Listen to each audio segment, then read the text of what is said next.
Hello and welcome back, everyone. In this lecture recording, we're going to cover Chapter 8, Microbial Metabolism.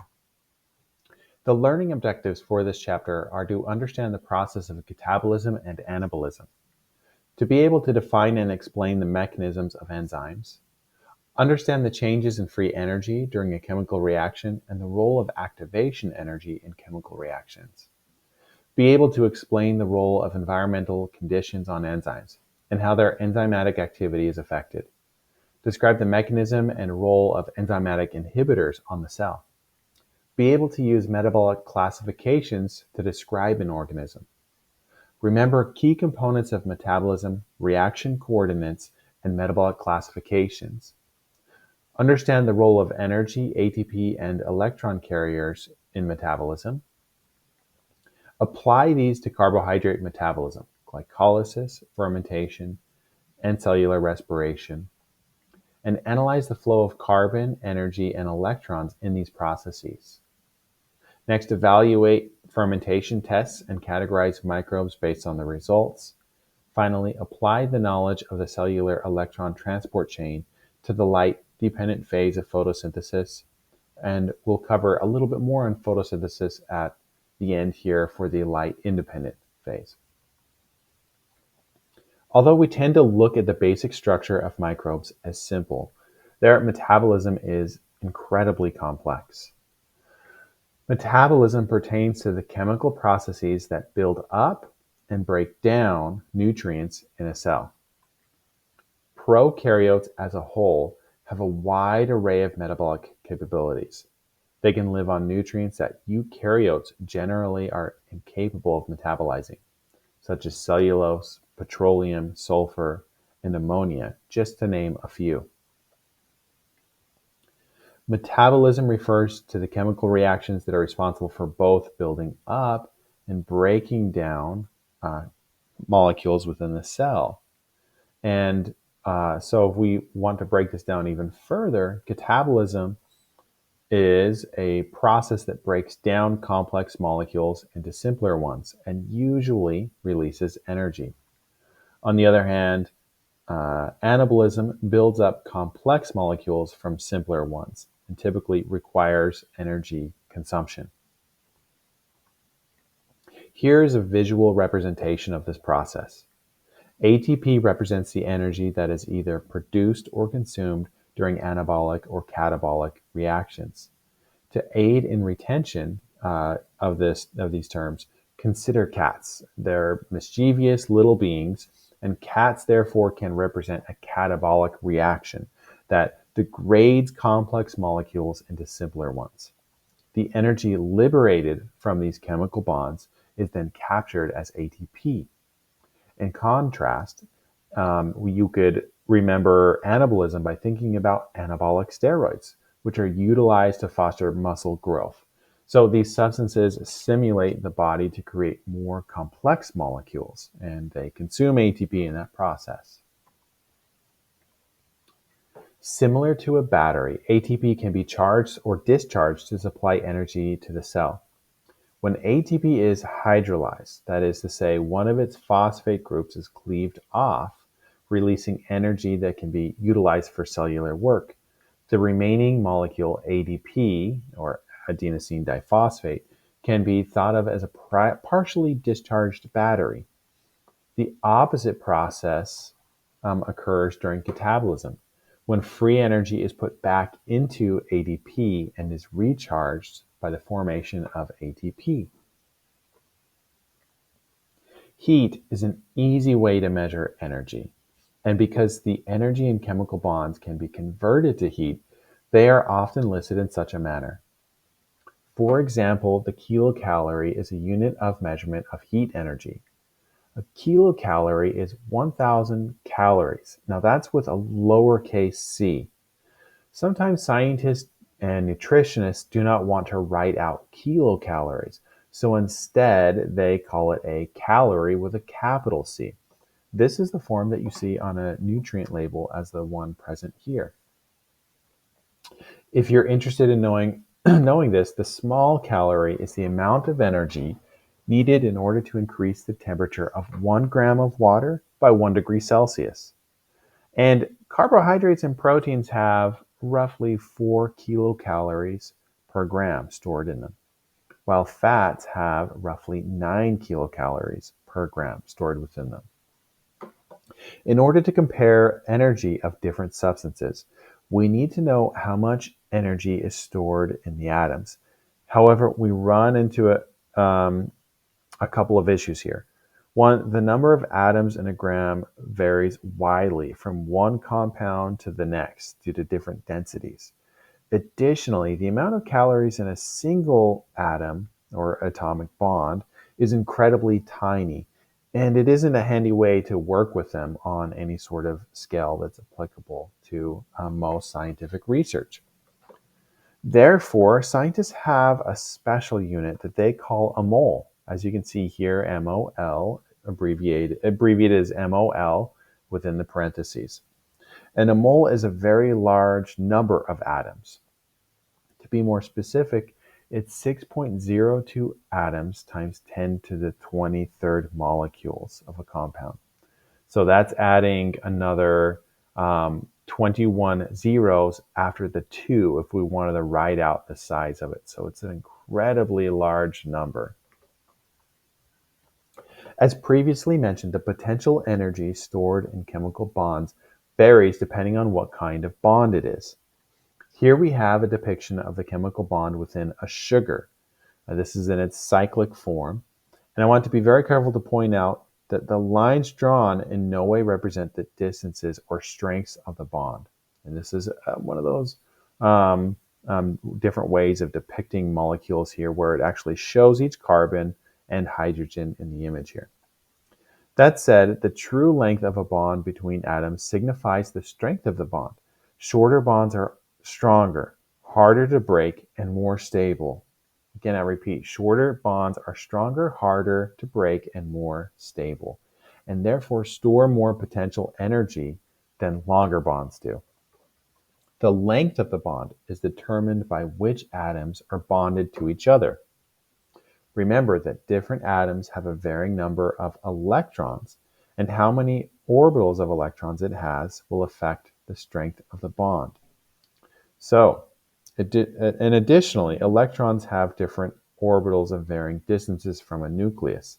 And the distance the bonding electrons, we call them the valence electrons, or the electrons on the outside that do bond chemical bonding. The greater the distance they are from the nucleus, that also affects the strength of that bond. Typically, the further away it is from the nucleus of an atom, the weaker that bond is, or the weaker that electron is held, and so it's more easily broken. Here, I've shown a carbon-hydrogen bond, which is a very common bond in biology, and this has the most potential energy stored in them. In fact, about 98.9 kilocalories are released per mole of these bonds broken. This must therefore be a shorter and stronger bond than a carbon-carbon or carbon-oxygen bond, as we can see here. And we know that hydrogen is smaller and only has one electron orbital. And the valence electron that circles it is very close to the nucleus, much closer than these larger atoms of oxygen or carbon.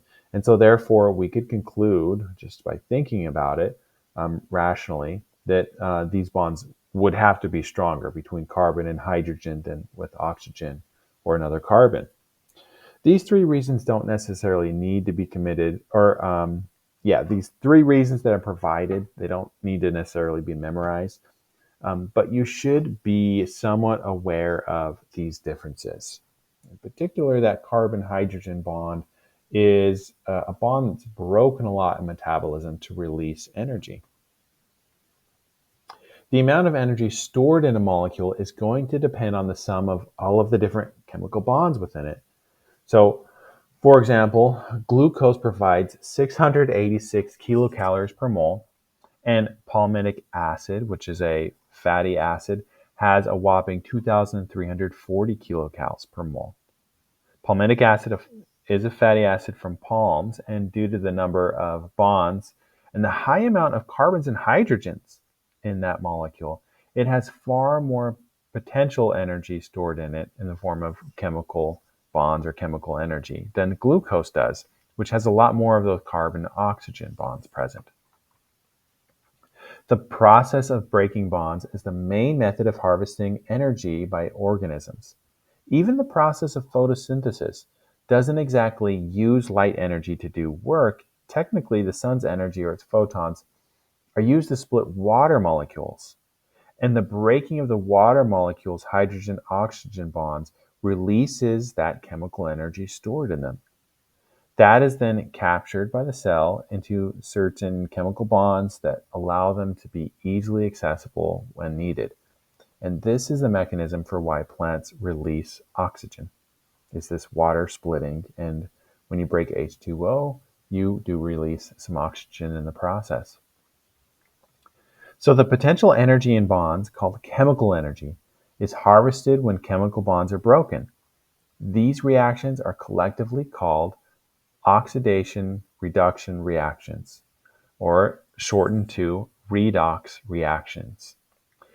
This name makes it seem much more intimidating than it should be. So let's take a step back and just dispel where it gets its name. You might have noticed that oxygen sounds an awful lot like oxygen. If you can remember, oxygen is highly electronegative, um, and meaning that it's very electron greedy, which is why it can hydrogen bond in the first place, as you learned in your prior biology course. Then, in fact, it is so greedy with electrons, it can sometimes steal the electrons of other molecules or atoms entirely. When oxygen takes an electron from another, we call this oxidation.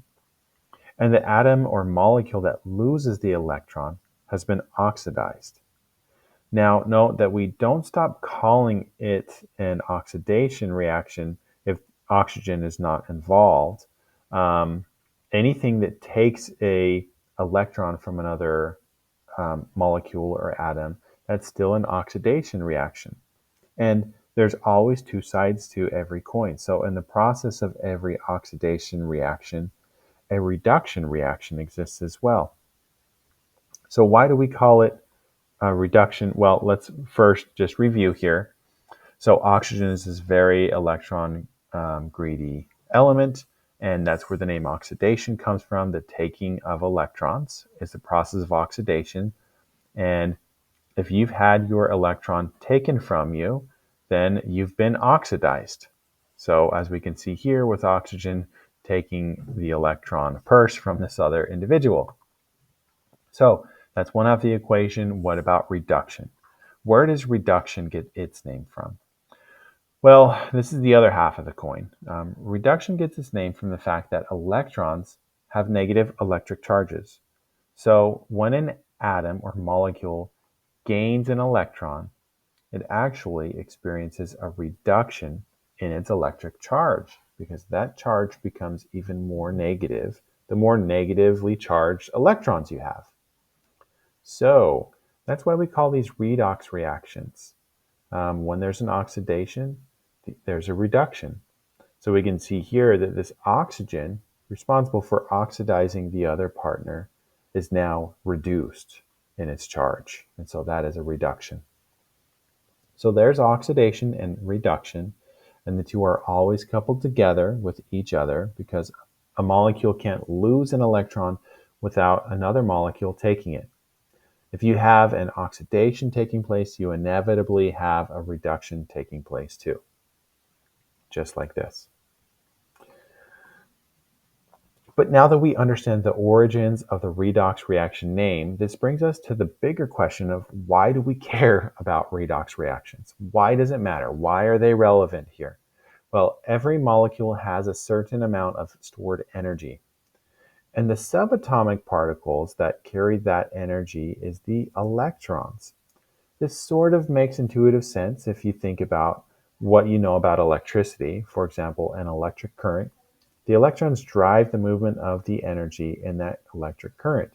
So when a redox reaction takes place, that represents energy being moved around, not through a wire like a circuit, but by jumping from molecule to molecule or atom to atom. And the transfer of energy between molecules is going to be an important concept for understanding how energy moves through food webs, and also for understanding how nutrients are cycled through the biosphere. This is a concept that will be coming back to us several times throughout the course. Catabolism oxidizes molecules to basically mine their chemical energy. In this particular example, glucose at the top here is oxidized to produce CO2 and H2O. You can see they're oxidized by the additional oxygen that's added to these two molecules. And so they're formed by combining the carbon and hydrogen molecules from glucose with oxygen, a process we'll discuss in detail later. And this process releases free energy that is utilized to generate ATP. Anabolism, on the other hand, uses the ATP produced from catabolism to synthesize more complex molecules. In this particular example, amino acids are used in anabolism to synthesize proteins. As you will recall from prior coursework, amino acids are the building blocks of proteins, and these two processes are interconnected, forming a cyclic pathway where energy is continuously cycled between catabolism and anabolism. Metabolism involves the chemical reactions that break down and synthesize cellular nutrients, which are regulated by collision theory. Collision theory states that chemical reaction rates are dictated by the factors of speed, energy, and orientation that affect the likelihood of chemical reactions occurring. As you see in the simplified GIF image here, just because two molecules that can react with each other hit each other, it doesn't mean that they're going to cause the specific reaction that you might think that they should. In this particular example, there are little black lines coming off of the blue and a circle and the red square, and they need to align up just right for them to bind together. And they need to also, besides having the correct orientation, the right amount of energy present and the speed in the collision to make that bond occur. So, what does this all mean for metabolism? Well, we need the proper amount of energy in the system. So let's talk a little bit about energy. We will use this term called free energy. And free energy doesn't mean it's for free per se. What it means is it's available energy that's usable to do work in a system. So we can see in this particular system, we can look at the total amount of energy. So this is the total amount of energy before some sort of energy transfer.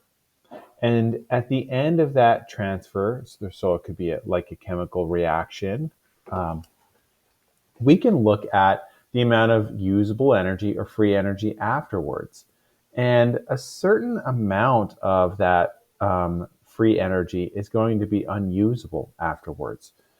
So basically what we're saying here is, yes, the amount of energy is the same before and after any reaction, but there's always going to be some loss that occurs.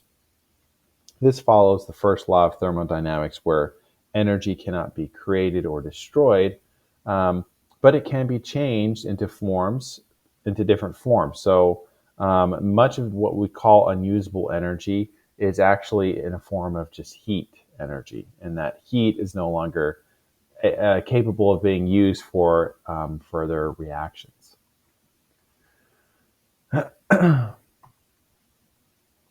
Usable energy is measured using a quantity we call Gibbs free energy. Gibbs free energy allows us to predict whether a reaction can occur spontaneously. This is called the system's change in Gibbs free energy. Change is used a lot in science in research, and so it has a symbol that denotes what change means, and that is the Greek symbol delta, which is shaped like a triangle within the parentheses here. So the symbol delta G stands for the change in Gibbs free energy before and after a energy transfer takes place. If the amount of free energy decreases over the course of the reaction, the delta G changes negatively, goes from a higher number to a lower number. For example, when heat is lost in a reaction, the total energy remains constant, when heat is given off in a reaction, the total energy remains constant, like we saw in the prior slide, but the total free energy was decreased. So it was a negative delta G because some of it was converted into unusable heat. So to recap, chemical reactions that produce heat result in a decrease in Gibbs free energy, or a negative delta G. These reactions occur spontaneously, so they happen on their own without any extra energy added into the system, because this basically increases the favorable disorder of the system. And in the universe, everything collectively is working to a greater degree of disorder overall. You can have microcosms where there's increased amount of order, but overall disorder is just increasing in the universe slowly over time. So chemical reactions that require an increase in free energy, or an increase in Gibbs free energy or usable energy, they are not spontaneous. This by definition would be not spontaneous. They won't occur on just their own volition. They require energy to be supplied from outside of whatever that system might be. So this can be a lot to wrap your head around. So I'm going to try and use an analogy here. We're going to use the analogy of a checking account. Let's say someone has a checking account with $500 in it to start. That's the starting balance that I'm showing right at the top line here. The person has a job that provides a source of income. In a sense, that individual is putting work or energy into this account. The change in the amount of cash available in her account has been a positive amount over the course of this period of time of $4,000. So the change is, or the delta is plus 4,000. So in other words, by putting energy into the account, the delta has been a positive 4,000. And we would call this a non-spontaneous change in science terms, because this was due to the energy that was inputted into the system. It didn't naturally go up on its own. So if this were a chemical reaction and required an input of Gibbs free energy, we can see that this would be a positive delta G. In another example, someone not employed, and that's again the positive G. In another example, someone not employed and is not working for one reason or another, that person has, starting out with a $500 account, and that person has expenses that resulted in a negative $550 change, or a delta negative 550. And since this person was not putting energy in, it's kind of a spontaneous thing to spend money. You can just spend it without putting energy in. This is would be considered a spontaneous reaction.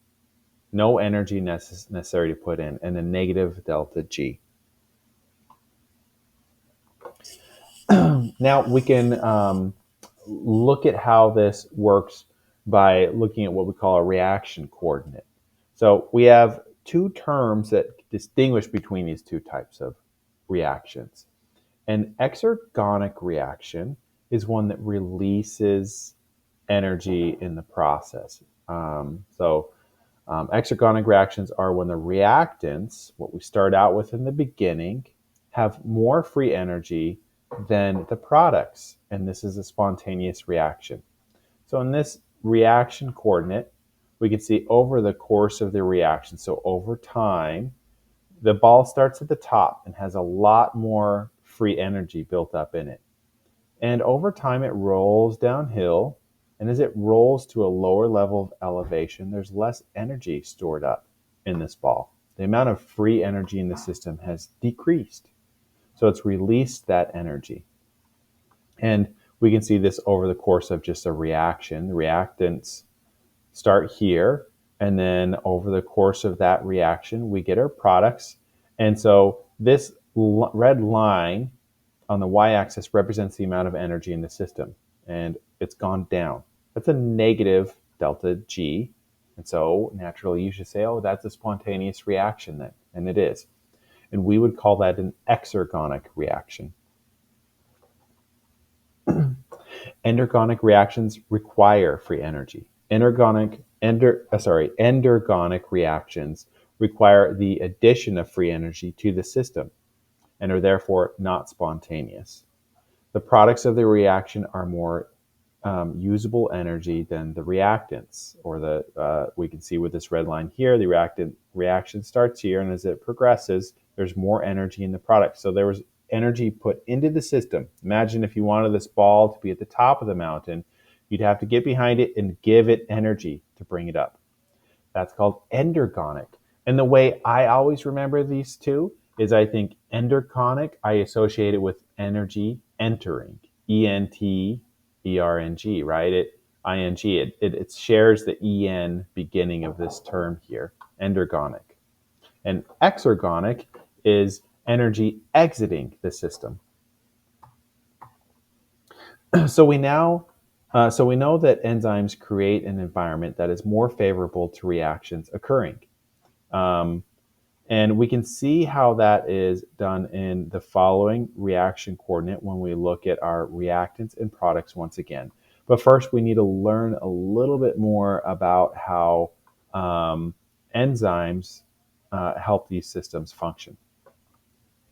So we showed a very simplified version of this in these exergonic reactions and these endergonic reactions.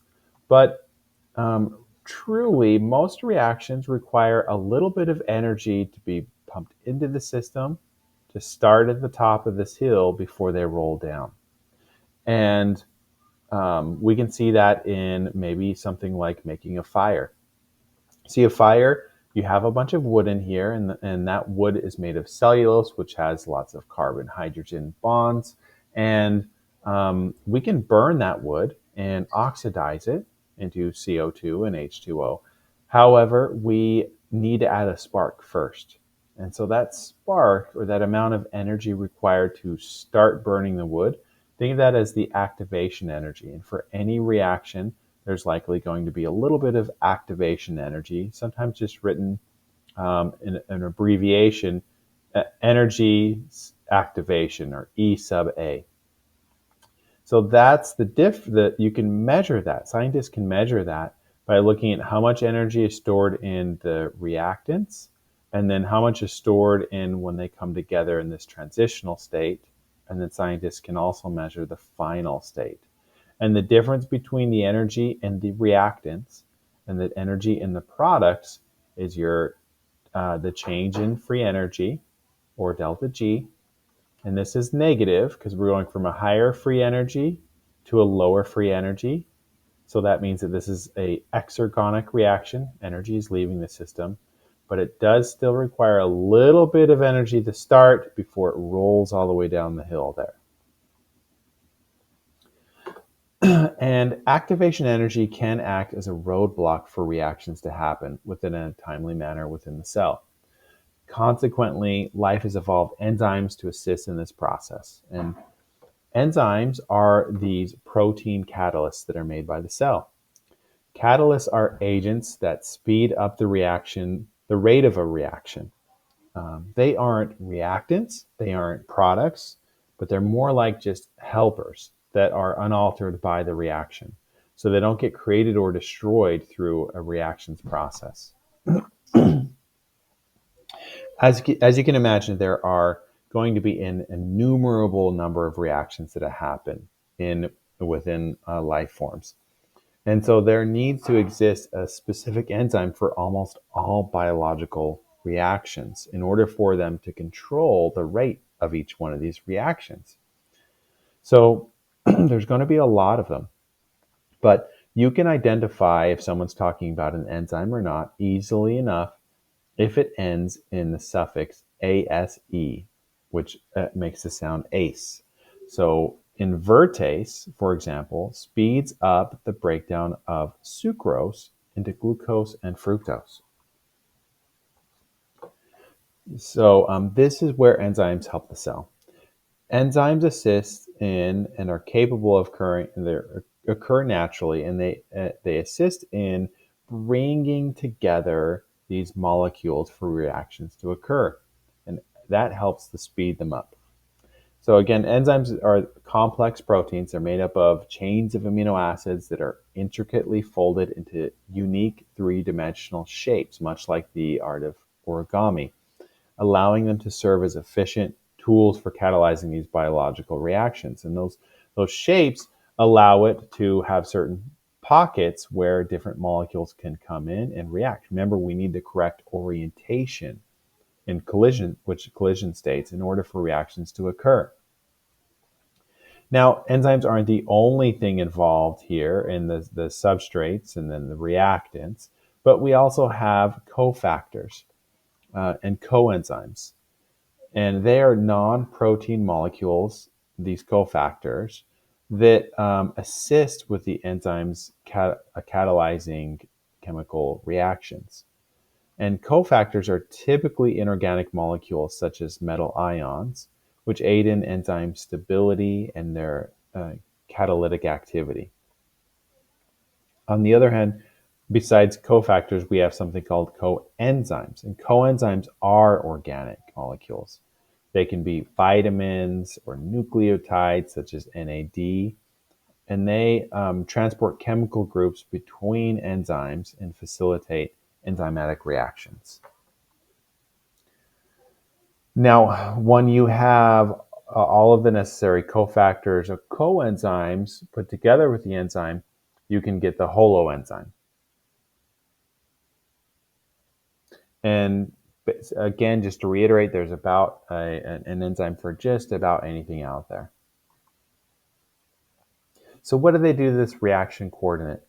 Well, by bringing things together and helping facilitate reactions within different molecules or adding some charge stabilization, things like that, the part that they help out in this reaction is decreasing the activation energy. So that, again, that activation energy can be a roadblock for the cell for things happening in a timely manner. And the only thing enzymes do is they reduce that amount of activation energy. And by doing so, they make reactions occur more frequently or increase the reaction rate. Again, enzymes have a specific process to carry out their function. Initially, substrates bind to what's called an active site of the enzyme, which is the region of an enzyme where substrate molecules bind and undergo a chemical reaction, the active site. Then the enzyme catalyzes the conversion of the substrates into new products. And once a product is formed, it is released from the enzyme, enabling the enzyme to catalyze and convert more substrates. And so hence the process of enzyme action involves substrate binding, transformation, product release, and repeated cycles of this process. In this cycle, note that the enzyme is not destroyed in the process and it can be reused by the cell. In the first chapter, we learned that industrial microbiology is huge and booming, even larger than the pharmaceutical industry in terms of annual revenue. And one way companies make a lot of money is by producing enzymes that can be used to make products on a large scale.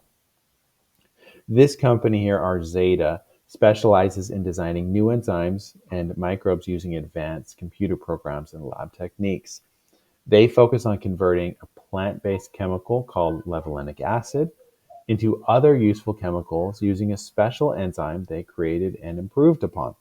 This process makes it easier and less expensive to turn levulinic acid into things like solvents, plastics, and medicine ingredients, which allows for more use of renewable materials in various products. So essentially, you can use this enzyme that might be found in E. coli, and you can make a ton of this enzyme by just feeding the E. coli corn sugar, which they can live off of. So it's a very cheap method to produce this compound, which It can be used as a feedstock to create a lot of other chemicals and products. Now, enzymatic activity refers to the ability of an enzyme to catalyze a specific biomolecular reaction, and its rate is the speed at which it does so. Enzymes can be affected by various factors. They're part of living organisms, and some of those factors that can affect it are temperature, pH, and substrate concentration. Enzyme, the activity of an enzyme is generally increased with increasing temperature, as you can see in this first image here. Up to a certain point, though, beyond a certain threshold, the enzyme can be what we call denatured. And remember, I said that they're a chain of amino acids that are folded like an origami. And what happens is their three-dimensional structure, when it gets so hot, starts to degrade from its natural state. And consequently, this enzyme becomes inactive at hotter temperatures. This means that the shape of the enzymatic curve for temperature shows an increase in activity as we heat the system up here to an optimal temperature, or the particular temperature where the enzyme is at its best enzymatic activity level. Then there's a sharp decrease once you start breaking down that protein. Enzymes also have an optimal pH, and this tends to be more of a bell curve in shape, where too low of a pH can be bad and degrade the enzyme, and too high of a pH can also degrade the enzyme. Just like if you think about really strong acids and bases, they can break down organic molecules. They can do the same for enzymes. Lastly, the activity of the enzyme can be affected by the concentration of the substrate that they act upon. At low substrate concentrations, the activity of the enzyme will be limited by the availability of substrates. If there's not a lot of substrate floating around, then the collision theory will say that not a lot of them are going to come together in just the right combination to have a reaction occurred. But as the substrate concentration increases, the activity of the enzyme will also increase as it runs into more substrates, but only to a point. Imagine the enzymes like a mini factory.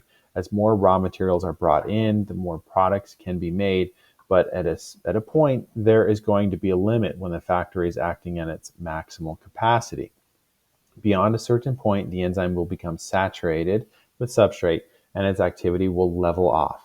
The shape of the enzymatic curve for substrate concentration would typically show a rapid rise in activity as the substrate concentration is increased, followed by a plateau as the enzyme becomes saturated. So you should be familiar and be able to recognize these three curves, and whether this is a temperature-dependent effect on enzyme activity, a pH-dependent one, or a substrate concentration one. At times, there can be a wrench that's thrown into the enzymatic machine. There exist inhibitors that interfere with enzymatic activity. They can do so in two main ways, called competitive or non-competitive inhibition. Competitive inhibition is when these inhibitors directly block the substrate from gaining access to the active site. Since access is blocked, the enzyme cannot perform its function and has to compete for access to the site. However, an inhibitor does not always need to directly block the active site. There exists what are called allosteric sites. These sites are sites that are located somewhere else, that when a non-competitive inhibitor reacts with that region, causes the active site to alter its function and decreases the activity of the enzyme. Cells create enzymes to orchestrate chemical reactions. Chemical reactions do not exist in a vacuum, but rather they occur in a chain of other reactions. These are called enzymatic pathways or metabolic pathways, where one enzyme takes a substrate and converts it into a product. The product produced is then converted into another product. And This can go on and on and on until eventually a desired product is produced. However, the cell needs to be able to turn the orchestra off when it has enough desired product. In this way, the cell is not being wasteful or making too much of one particular item, which could lead to disastrous consequences. One way the cell does so is through the use of feedback inhibition. This is where one of the intermediate or final products in the enzymatic pathway actually circles back and inhibits an enzyme earlier in the pathway. This means that the more product there is, the less that is going to be made, creating a balanced system. Therefore, these products or intermediate products act as inhibitors and may do so as competitive or non-competitive inhibitors.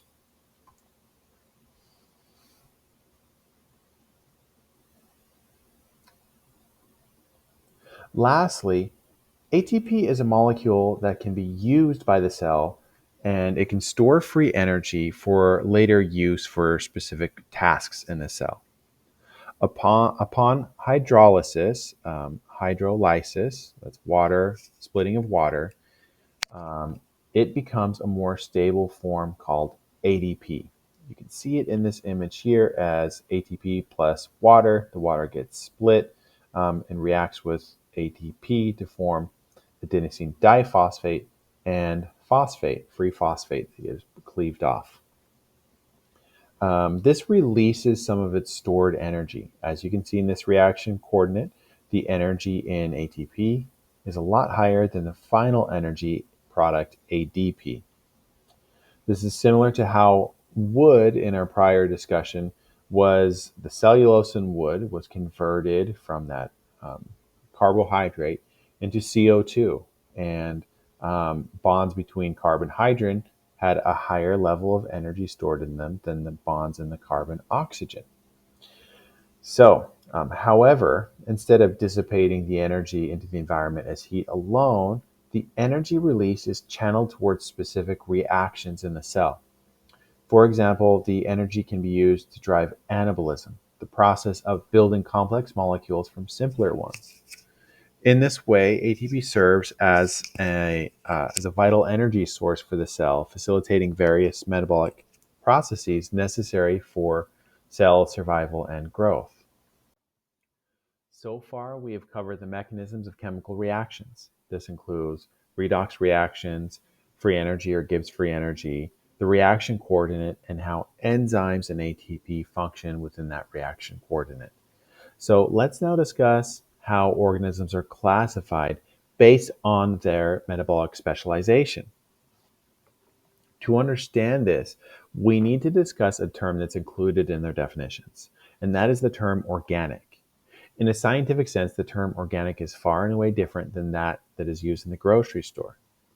We can classify an organism based on the types of sources it uses to get its carbon or its energy from. Carbon is involved in basically everything inside a cell. It defines what an organic compound is. An organic compound or carbon can exist in two forms: organic or inorganic carbon. Organic compounds are compounds from living organisms that are made in part with carbon. Carbon in these molecules has carbon hydrogen bonds. This would include, for example, the four basic building blocks of life. Amino acids, lipids, nucleotides, and carbohydrates all have carbon hydrogen bonds. Inorganic carbon is carbon generally derived abiotically. It can be found in minerals, water, and the atmosphere, such as calcium carbonate, sodium bicarbonate, and carbon dioxide, which is also a waste product for some organisms. But as we can see with these products here, these do not have those classic carbon hydrogen bonds associated with them generally.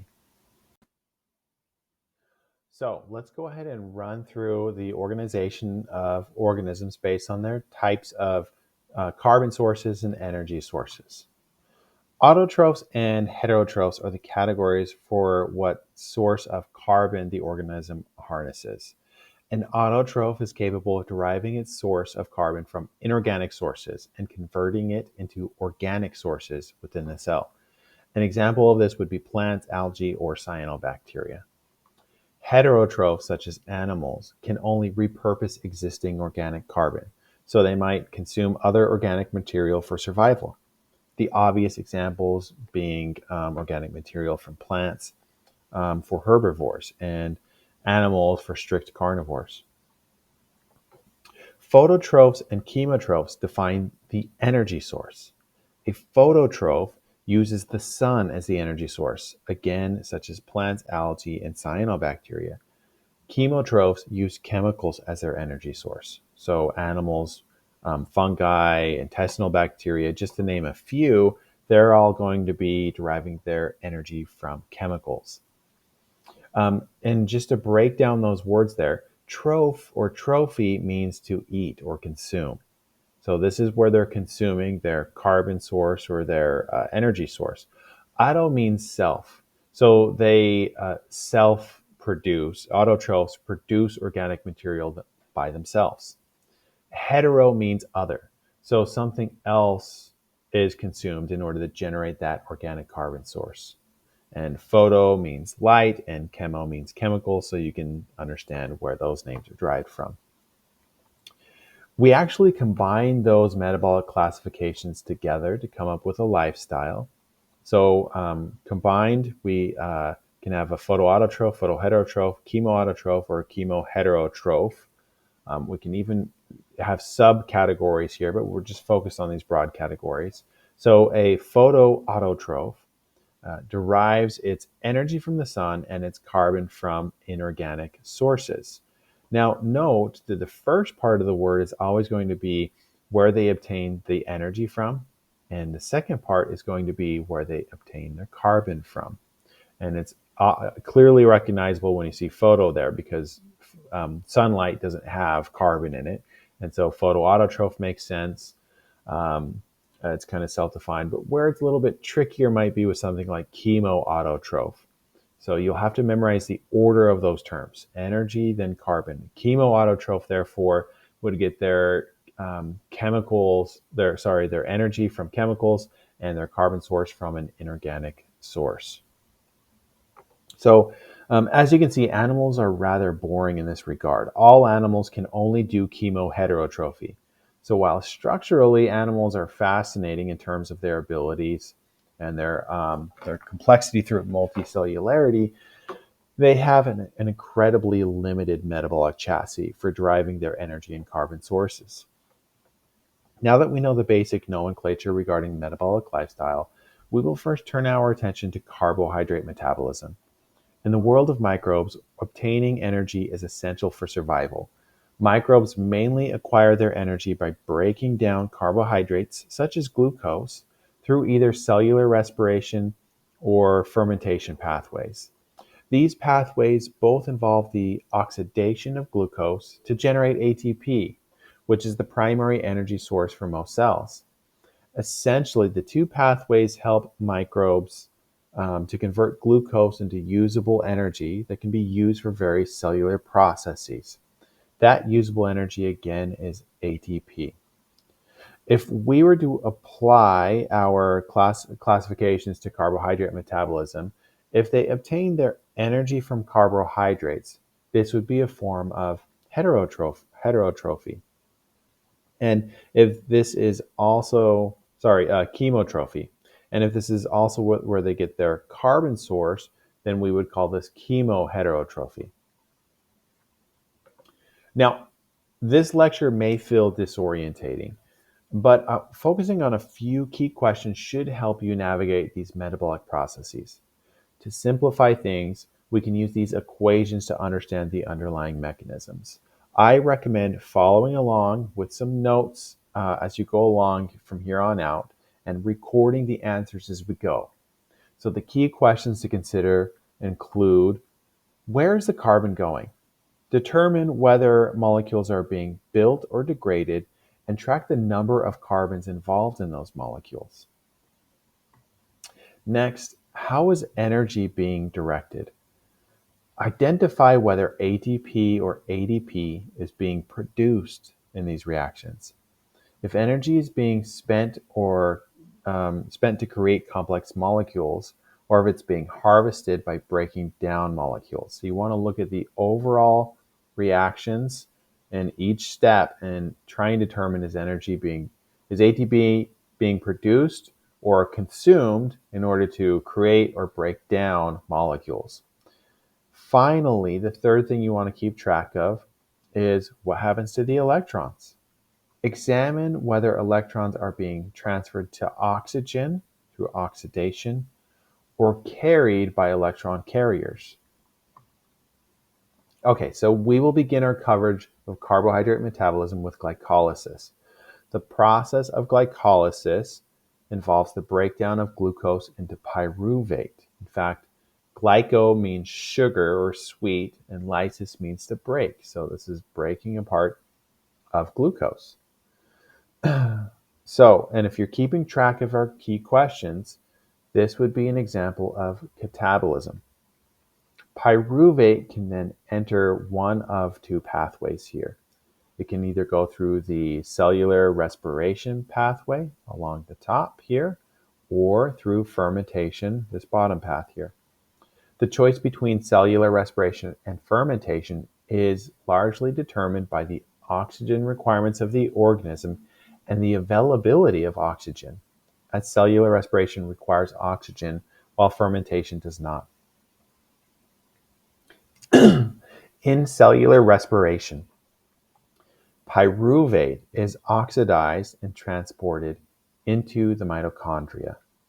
There, it undergoes the Krebs cycle, sometimes referred to as the TCA cycle, which harvests the electrons. The final stage is the electron transport chain that produces a significant amount of ATP. So let's go ahead and cover two important molecules in these processes. That is FADH2 and NADH. These are molecules that carry electrons produced during the breakdown of glucose and other molecules in the Krebs cycle. These electrons are used to generate ATP in the electron transport chain, where they are used to pump protons across the mitochondrial inner membrane to create an electrochemical gradient that drives ATP production. And we'll take a look at how that works in a few slides from now, but just keep in mind that FADH2 and NADH are electron carriers that deliver electrons to other parts of the cell. These electron carriers have different names depending on if they are carrying or not carrying these electrons. NAD+, shown on the far left side here, acts as an electron acceptor during the oxidation of glucose. Remember, oxidation means you're losing electrons. And so this acceptor, therefore, has to be lacking an electron. We can see that it's got this positive charge. And after it has accepted an electron, its charge, since electrons are negatively charged, becomes less negative, and now it becomes NADH, which is a neutrally charged molecule. There's no longer a positive charge there, so it's been reduced.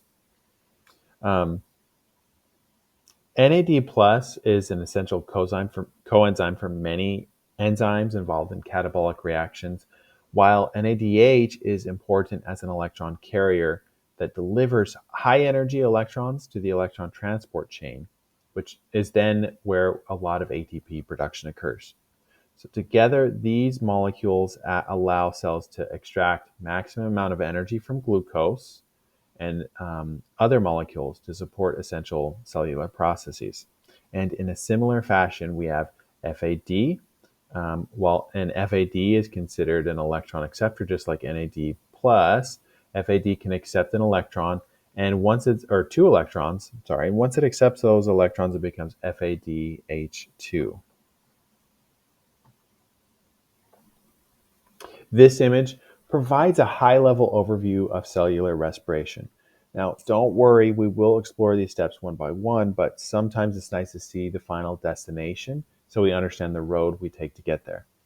Each and every one of these steps is catalyzed by an enzyme that reduces the activation energy of each of these reactions. At the top left, we have glycolysis that occurs in the cytoplasm of the cell. Glycolysis breaks down glucose to give off ATP and NADH, finally leading to pyruvate, seen at the bottom left. So here we have our pyruvate. Following glycolysis, pyruvate is oxidized, and this generates acetyl-CoA, as you can kind of see written here on this gray area. That enters the mitochondria, shown here in the bottom center. Acetyl-CoA is now in the mitochondrial matrix, where the Krebs cycle then metabolizes acetyl-CoA through a series of steps to harvest more electrons, gathering NADH and FADH2. Finally, these electron carriers make their way to the electron transport chain, which is zoomed in right here along the inner membrane of the mitochondria, and they're used in order to synthesize ATP. So now that we have kind of a brief overview of the entire cellular respiration process, let's look at these one by one. Here's glycolysis. Glycolysis is the metabolic pathway that converts one molecule of glucose, which is a 6-carbon molecule, into pyruvic acid through a series of enzymatic reactions. You may see pyruvic acid, also called pyruvate, but for all intents and purposes, they are describing the same thing. Along the way, 2 NADH and 2 ATP are generated. So here we have a catabolic reaction going from a more complex molecule to 2 simpler molecules. We have captured energy from this reaction in the form of ATP, and additionally, we have transferred some high energy electrons to NADH. Overall, the net result of glycolysis is the conversion of 1 glucose, right? We're keeping track of our carbons, into 2 pyruvic acids, and 2 molecules of ATP and 2 molecules of NADH. So finally, let's analyze where the carbon is going. In the overall metabolic pathway, we can see that glucose is a 6-carbon molecule, and it's split into 2 3-carbon molecules of pyruvate. So all of the carbons can be accounted for. 2 times 3 is 6. In eukaryotes, pyruvate has to be imported from the cytoplasm of the cell into the mitochondrial matrix for further processing. Once there, it is first oxidized to create acetyl-CoA. This is an oxidation reaction that releases one of the carbons of pyruvic acid as CO2, and where we again transfer electrons to NADH. So we get 1 ADH per pyruvic acid, 1 CO2, and 1 acetyl-CoA. But since 1 glucose molecule was split into 2 pyruvic acids, for every 1 glucose molecule, pyruvate oxidation will generate 2 NADH, 2 CO2, and 2 acetyl-CoA. Let's keep tally of our carbon flux here. Let's recall that pyruvic acid is a 3-carbon molecule. So we can see that we have 6 carbons altogether in our 2 pyruvic acid molecules. We lose 2 of these carbons as carbon dioxide, so now we're down to 4. And then we create 2 carbon molecules of acetyl-CoA. So there's the other 4 there. So 4 plus 2 is 6. So that's all of the carbon, and we're generating our NADH. All right, so now acetyl-CoA is the primed molecule to enter the Krebs cycle in the mitochondrial matrix. The Krebs cycle, also known as the citric acid cycle, or the tricarboxylic acid cycle, or the TCA cycle, is called a cycle because it is a series of enzymatic reactions that occur in a cyclic manner. The cycle starts with a product of pyruvic acid oxidation, acetyl-CoA, which enters the cycle by reacting with oxaloacetate or oxaloacetic acid to generate citric acid. It then undergoes a series of chemical reactions, eventually regenerating the starting material, oxaloacetic acid. It's not necessary to memorize all of the intermediate products. Remember, I want you to focus on the big picture here, what we start with, what we end with. So where the carbon's going, where are the electrons being distributed? Are we breaking down molecules or creating them? Are we creating ATP or destroying or breaking ATP? Okay, so focus on those key questions. So our starting material are 2-acetyl-CoAs, which has a total of 4 carbons. And in one cycle, we lose 4 carbons as carbon dioxide. I'm going to just show you the whole cycle here. Okay, so we lose all of those 4 carbons as carbon dioxide. One important thing to note in the Krebs cycle is the incredible number of NADH and FADH2 that are generating. Processing both acetyl-CoAs has left us with a whopping 6 NADH and 2 FADH2s. This is where the majority of electrons have been harvested. Those high energy electrons have been now placed on our electron carriers. Lastly, there is a new molecule we haven't discussed, and that is GTP. GTP is just another energy currency in the cell, just like ATP. And we get 1 ATP for each acetyl-CoA that goes through the Krebs cycle, amounting to a total of, 1 GTP amounting for a total of 2 GTPs.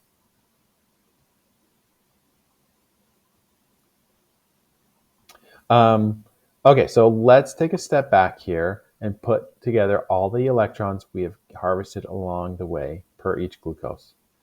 We received 2 NADH in glycolysis, 2 NADH in pyruvic acid oxidation, and 6 NADH along with 2 FADH2 in the Krebs cycle. That's 10 NADH and 2 FADH2 that are primed. And they're ready to donate their electrons to the electron transport chain to produce ATP. Okay. Here we have the final step in cellular respiration, called the electron transport chain. As the name implies, this is a chemical process of transporting electrons. It occurs along the inner membrane of the mitochondria in eukaryotes, or simply the plasma membrane of prokaryotes. You can see in the red boxes, NADH and FADH2 are highlighted. They each donate their high-energy electrons and hydrogen to the electron transport chain, either through these complexes such as NADH dehydrogenase, or this quinone here, Q stands for, ubiquinone, or sometimes there are some other membrane-bound enzymes involved. You will not be required to memorize these proteins, but you can see it creates a chain of electrons. So these electrons, shown with this line here, get passed off between these different protein intermediates. And they can be used along the way. A little bit of energy can be sapped out of them in order to pump hydrogen atoms that have lost their electron, and so they become positively charged. And positively charged hydrogen atoms are simply a single proton that has no electrons. So we sometimes just call these protons. So it pumps protons across this membrane. It uses some energy to do so. And if you take a moment here, try and find where the oxygen is.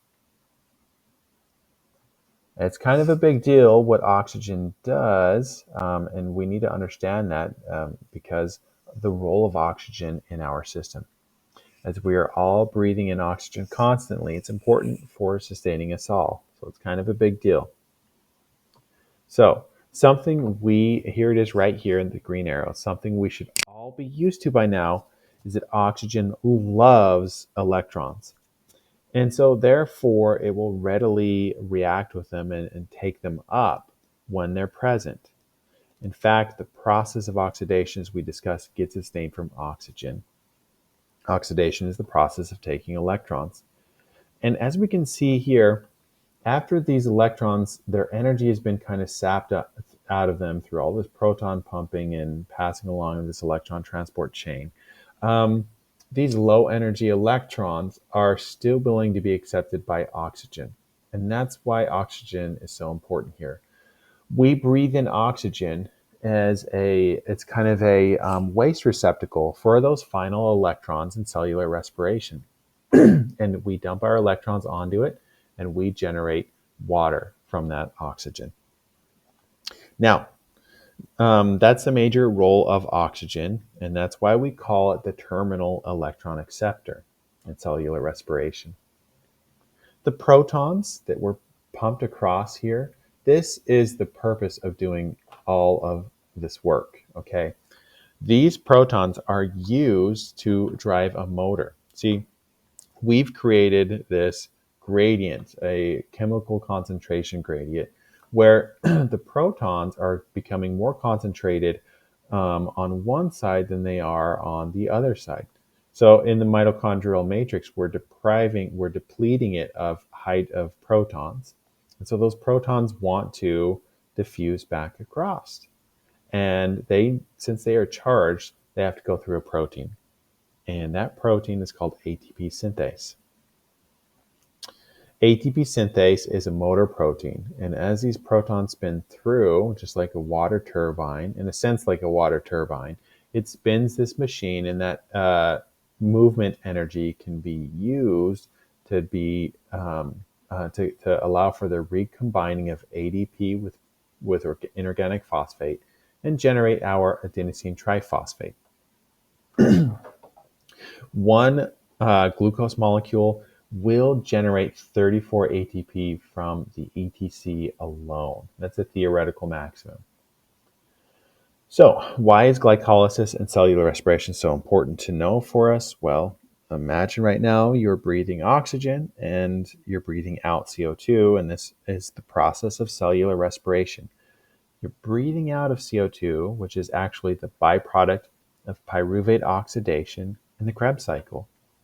Additionally, the oxygen you breathe in reacts with the electrons in the electron transport chain and a couple of protons, of course, to get the H2 and the H2O to generate water. And that's the final resting place of the electrons from cellular respiration. All right. So here we can see where the electron transport chain occurs in prokaryotes and mitochondria. In prokaryotes, the protons are pumped from the cytoplasm to the outside of the plasma membrane. For gram-negative bacteria, this would be the periplasm, and for gram-positive bacteria, this would just be between the plasma membrane and the peptidoglycan. For mitochondria, the protons are pumped across the inner membrane from the mitochondrial matrix to the intermembrane space. Okay, so we've gone to quite a great length here to produce all of this ATP, and we had to do so in the presence of oxygen. So let's apply our knowledge to understand a real example here now, and just imagine if there was a depletion of oxygen. In the absence of oxygen, the accumulation of electrons would cause the electron transport chain to shut down. This would prevent the production of the majority of our energy in the form of 34 ATP. Instead, we would only have 2 ATP from glycolysis and 2 GTP from the Krebs cycle, which would be insufficient to meet the energy demands of our eukaryotic cells. This would place our cells in a precarious situation, unable to generate enough energy to support the vital functions. Let's now analyze the flow of NAD+ and NADH across the whole set of reactions in glycolysis and cellular respiration. Through glycolysis, NAD+ takes electrons to form NADH. This NADH is put to work to synthesize ATP in the electron transport chain, and that regenerates our NAD+ after they lose their proton and electron. However, we need oxygen as a terminal electron acceptor in order for this to occur. Now, not all life on Earth lives in oxygen-rich environments. In fact, Places like our digestive tracts, deeper layers in soil, or lower in the water column, there may be an absence of readily available water in the air, such as found in the air. So what now? If there's no oxygen, we cannot get rid of the NADH of the electrons on NADH, and then we lack the NAD plus to begin the process of glycolysis. We've discussed how disastrous this would be for us, but there are some organisms that have alternatives, and even we have a process of running a alternative method here in our muscle cells that we don't dive into here, but you would if you took something like physiology. But the answer to one of those alternatives is called fermentation. Here are the basic steps in aerobic respiration and fermentation. Without cellular respiration, organisms have to sacrifice 36 ATP in total, right? But at least these organisms can live in regions that are completely inhospitable if you don't have fermentation. They ultimately are limited to just 2 ATP per glucose molecule through fermentation. So, what exactly is fermentation? It's an alternative metabolic pathway under anaerobic conditions, which means an means without, so without oxygen. Instead of using oxygen as the terminal electron acceptor, it uses some organic molecule as a terminal electron acceptor. This regenerates the NAD plus so that glycolysis can continue to run and produce ATP.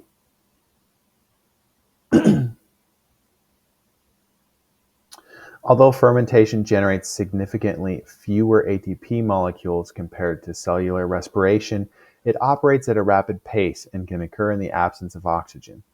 In this example, the 6-carbon glucose is converted to 2,3-carbon pyruvate, or pyruvic acids, and that lose 1 carbon each as carbon dioxide, and the final product is ethanol.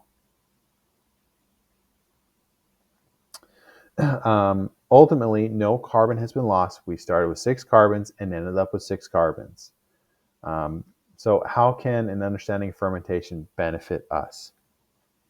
Well, understanding which microbes can grow in the absence of oxygen can help in their identification, which can be useful in many fields involving microbiology, including medical uses when identifying the presence and types of pathogens. Fermentation is also utilized in industrial processes, such as the production of alcoholic beverages and the manufacturing of breads and dairy products. And finally, understanding the chemical reactions and pathways involved in fermentation can provide insights into metabolic diseases. This includes lactic acidosis, which occurs when the body cannot produce enough ATP via cellular respiration, and they switch to an alternative fermentation that generates lactic acid as an alternative energy source. Additionally, knowing the relative ratios of glucose to CO2 production can help prevent large capital losses due to poor foresight within these industries, as we're about to see here. So this is a wine barrel, and they didn't properly do their math for the amount of CO2 that would be generated from ethanol fermentation. So let's go ahead and take a look here. And he's just going to release the pressure. You can see the barrel is bowed out here. This should be concave, but it's convex now. And he's just about to release the stopper.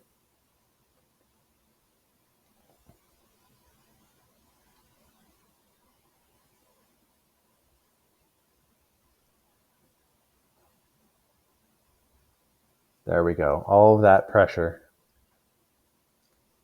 built up from the conversion of glucose into ethanol, which releases 2 CO2 per each glucose molecule present.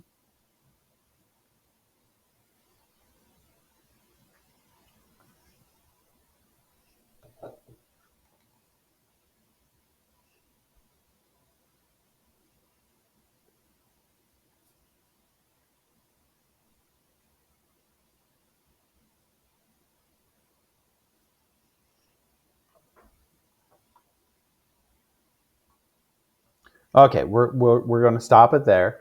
So as we discussed, ethanol fermentation converts glucose to two ethanol molecules and generates, which are two carbon molecules, and then the remaining two carbons are lost to CO2. Another type of fermentation you should be familiar with is that lactic acid fermentation, where the end product is lactic acid instead. Now, lactic acid is not two carbons long, it's three carbons long. So through the production of two lactic acids, you don't get CO2. So keep in mind the difference there. Lactic acid will generate only the lactic acid. It will not produce CO2 as we saw with ethanol. All right, let's put it all together. Here's a summary for studying purposes because it was a lot to go through for each one of them. So here I've categorized the different steps involved in cellular respiration. And we also have ethanol fermentation and lactic acid fermentation processes listed at the bottom here. We can see where these different sources of energy or electron carriers are produced, how many of them, and the particular region, the cytoplasm or the mitochondria. So this might be very helpful for your studying, future studying. Here is a list of the different types of fermentation, the chemical byproducts from their organic terminal electron acceptors. So depending on what organic electron acceptor you use, you could get lactic acid, ethanol, acetic acid, ethanol, propionic acid, butanediol, all sorts of different products here. So if you're interested, you can look more into these products here and how they impart particular flavors for different types of fermented products. For example, lactic acid fermentation can be done by organisms such as lactobacillus, and the end product could be yogurts, pickles, sauerkraut, and they're also a very important part of our gut microbiome. So you often see probiotics sold with essentially what they're claiming is lactobacillus that's just dehydrated but still viable cells. Ethanol is another key end product of anaerobic metabolism. It's obviously going to be important in commercial and biological applications. It's a primary component in the production of alcoholic beverages. It's also a promising alternative to traditional fossil fuels. It's basically a biofuel. Like lactic acid, ethanol is also an important component. Ethanol producing organisms are an important part of our microbiome. And something interesting here is that we need a well-balanced microbiome, and you will come across news stories every once in a while about autobrewery syndrome, which it's a pretty unique condition where there's an overgrowth of microbes that focus on ethanol production that can inhabit your GI tract, and your gut becomes a personal brewery, so to speak. This can make you feel drunk without even touching a drop of alcohol. So basically, you could be a walking, talking distillery. Sounds pretty cool, sure, for some of you, but hold on before you start throwing parties. This condition can leave you feeling hungover, tired, and people have gotten DUIs over it. So it's a pretty serious issue, but rare. All right, so we do have a fermentation test that can be ran. This is called a Durham tube. It's a small test tube inserted into a larger test tube or a flask. So you see right here, if you look carefully with your eye, you can see there's a smaller tube inside of this glass. You can also see here, if you look closely, there's a little line here that indicates that there's a glass tube in there. Sorry, it's just the way it looks. It's one glass tube inside of another, so it's not a super sharp, obvious image. The smaller tube, if it's inverted upside down here and there's gas being produced by these microbes, well, if it was just without the smaller tube, the gas bubbles rise, they go away, and you'd never see them again. But this inverted tube acts as a catchment. And so when gas rises up inside of this inverted tube, it builds up a headspace right here that can be identified. So therefore, if you see a little bubble here that's a little bit less yellow or a little bit less red, whatever the color of the liquid is, that's an indication that there's a bubble there and it's displacing some of the colored fluid. That means you have CO2 production. In addition, if you have a color change, so if it goes from red to yellow. Yellow indicates that there's an acid being produced. So ethanol is not an acid, but lactic acid is, for example. So you can have these basically 4 different outcomes. You can have no acid produced, and so you still have that red color. And you can have no gas there, or you can have gas production. It's a little bit hard to see, but this says a little bit of a lighter color there. Or you can have a acid production, and that changes that pH indicator to a yellow.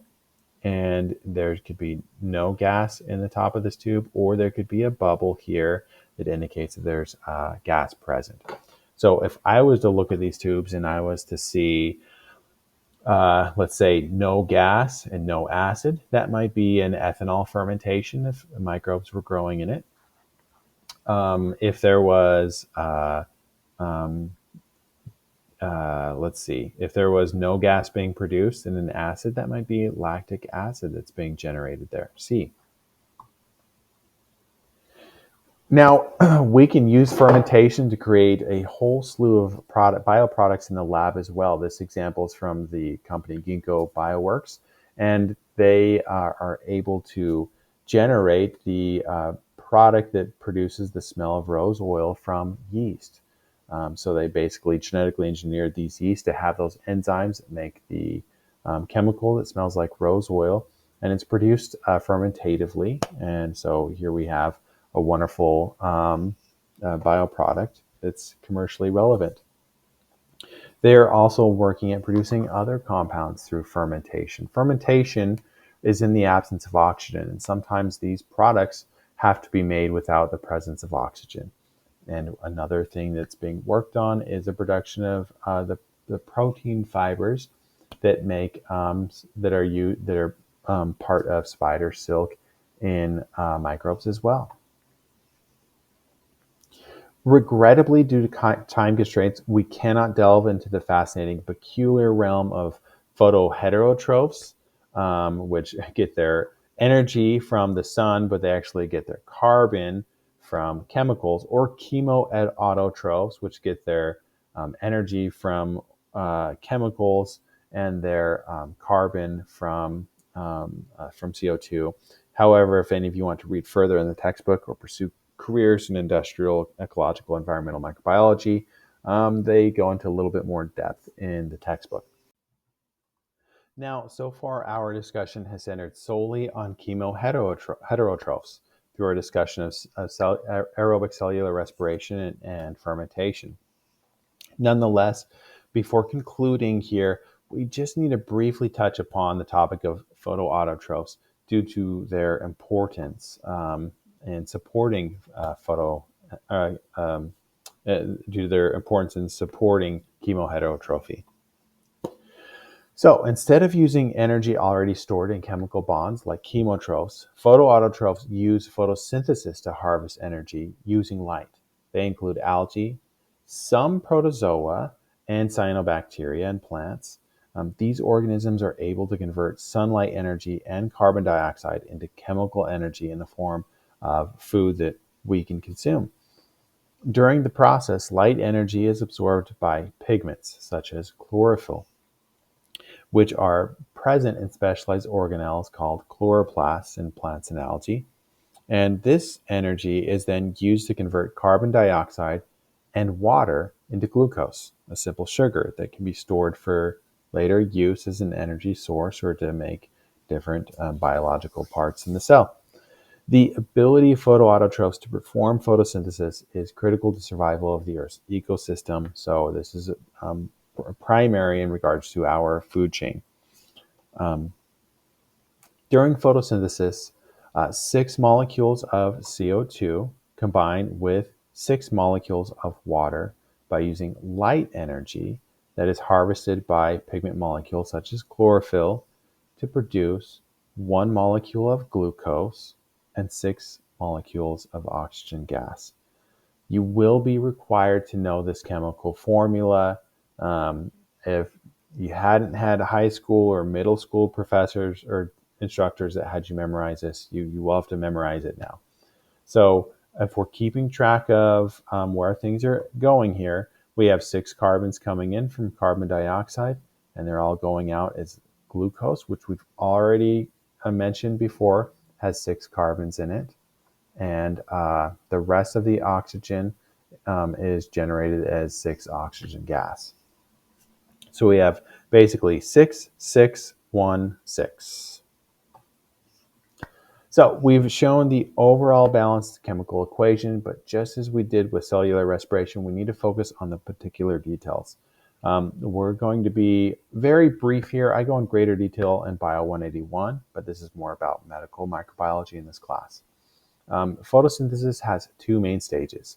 The light-dependent reactions are those that quite literally involve sunlight and occur along the thylakoid membranes, because the light-dependent reaction are membrane-based biochemistry, and it will most similarly resemble oxidative the electron transport chain of aerobic cellular respiration.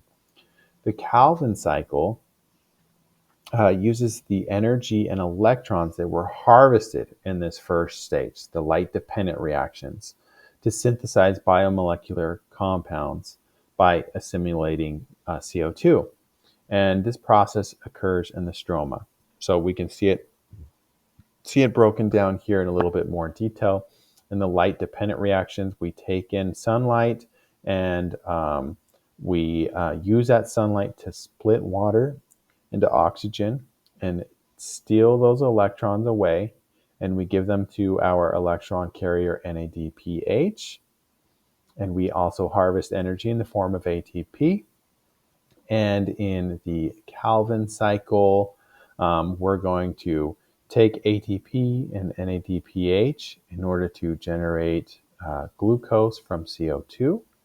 And in the process, we're regenerating our NADP plus, and we broke ATP into ADP, and that can be used again. So we see this is a cyclical process here in order to get to glucose. You shouldn't confuse glucose as being part of the light-dependent reaction. It's not.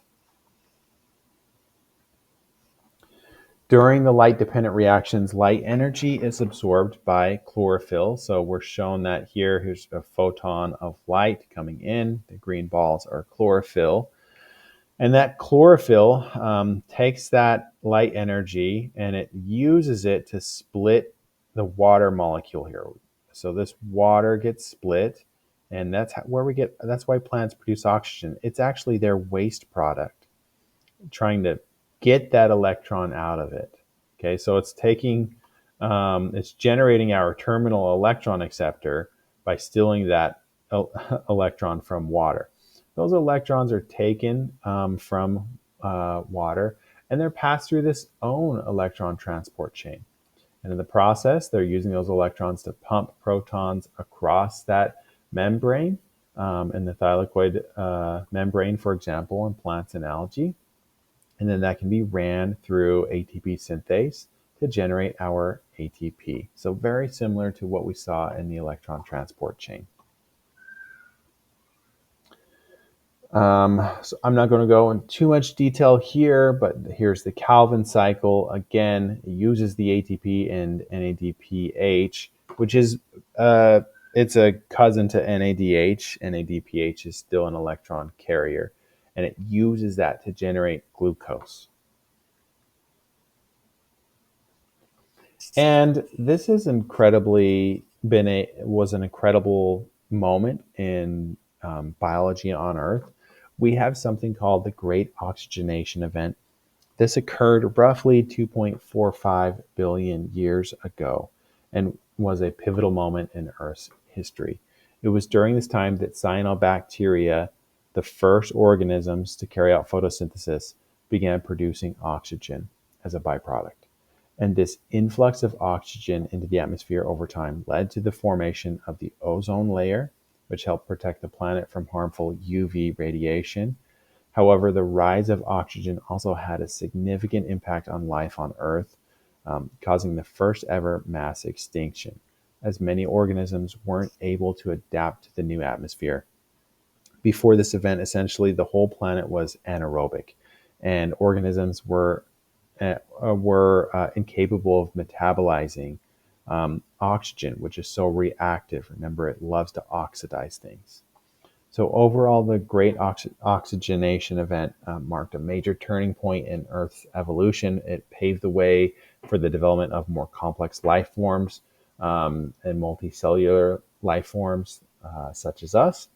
And yeah, this initiated a mass extinction event for its time. So we're going to conclude there.